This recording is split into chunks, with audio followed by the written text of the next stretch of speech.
The web app manifest is a simple JSON file that gives you, the developer, the ability to control how your app appears to users in areas where they would normally see apps, and, more importantly, how it behaves when it's launched from the home screen. It's currently supported in Chrome and Opera, with Firefox actively working on it, and it's currently under consideration for Edge. At a minimum, the manifest must contain the name of the app and a short name. The short name is used on the home screen and in other places where there's limited space. It also needs the start URL, the URL the app should open when launched from the home screen. Make sure the page you specify is cached as part of the app shell, otherwise you won't get the benefits of a cached app shell and your app won't work offline. One quick tip: to track the number of users who are launching your app from their home screen, you can add a query string to the end of your URL and use any analytics to track launches with that query string. But don't forget to ensure that you've cached the URL with the query string in your service worker.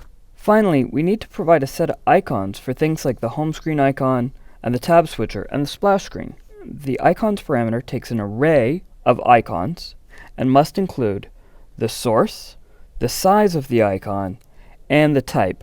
For example, image/PNG.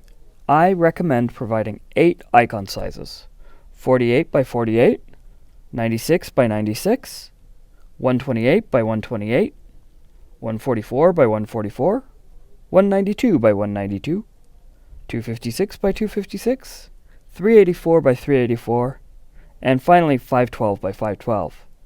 This makes sure you have icons for 1x, 2x, 3x, and 4x devices.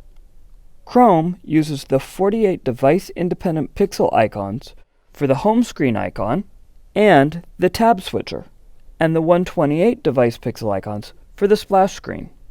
Those are the minimum requirements, but there are a few other helpful things that you should set in the manifest. The background color and theme color are used by the browser along with an icon as part of the splash screen, shown the instant the web app is launched until its first render. Once the app is loaded, the theme color tells the browser what color to tint the UI elements, such as the address bar or the notification tray. Display and orientation property give you control over how the app is displayed.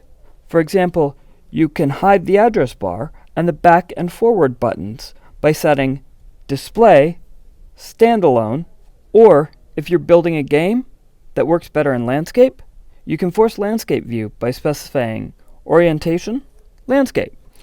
To save yourself some pain later, be sure to validate the manifest you've created. Use the manifest validator linked in the instruction notes below to make sure that you've got everything you need and that it's formatted properly. Once you've created a manifest file, the browser needs to know about it. To do that, add a link rel equals manifest, href equals manifest.json to the head of each page.